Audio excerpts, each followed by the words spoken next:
Hello friends, ഇന്നത്തെ trade എങ്ങനെയായിരുന്നു? നല്ലൊരു ട്രെൻഡ് ലൈൻ ഫോളോ ചെയ്യുന്നുണ്ടായിരുന്നു. അപ്പോൾ ഇന്നലെ ആ വീഡിയോയിൽ പറഞ്ഞിട്ടുണ്ടായിരുന്നു, ആ ട്രെൻഡ് ലൈനിൻ്റെ അവിടെ നിന്ന് ഒരു റിജക്ഷൻ വന്നപ്പോൾ ഞാൻ താഴേക്ക് ക്വിക്കായിട്ടൊരു ട്രേഡ് എടുത്തു. അപ്പോൾ 5 മിനിറ്റ്സിലൊക്കെ ഈ ഒരു റിജക്ഷൻ ക്യാൻഡിൽ കണ്ടിട്ടുണ്ടായിരുന്നു. അപ്പോൾ അവിടെ നിന്ന് ചെറിയൊരു ട്രേഡ് ജസ്റ്റ് അങ്ങ് എടുത്തു. ഏകദേശം നല്ലൊരു മൂവ് തന്നെ ക്യാപ്ചർ ചെയ്യാൻ പറ്റി.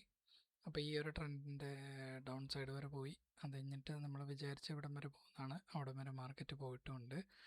ഇനി നാളെ ട്രേഡ് ഇവിടുന്ന് താഴേക്ക് പോകാം, അല്ലെങ്കിൽ ട്രെൻഡ് ലൈൻ്റെ ബേസ് വരെ വരാം, അല്ലെങ്കിൽ ഇവിടുന്ന് റിജക്റ്റായി ട്രെൻഡ് ലൈൻ്റെ ഇവിടം വരെ പോകും, പിന്നെ ഇവിടം വരെ പോകും. ഇതാണ് എൻ്റെ അനാലിസിസ്.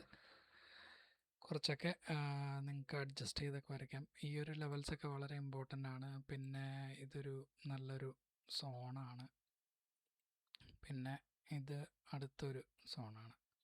ഇപ്പോൾ ഈ ഒരു റേഞ്ചിൽ നിന്ന് എങ്ങോട്ടെങ്കിലും ഒരു മൂവ് തരുമ്പോഴായിരിക്കും നാളത്തെ എൻട്രി പ്ലാൻ ചെയ്യുക.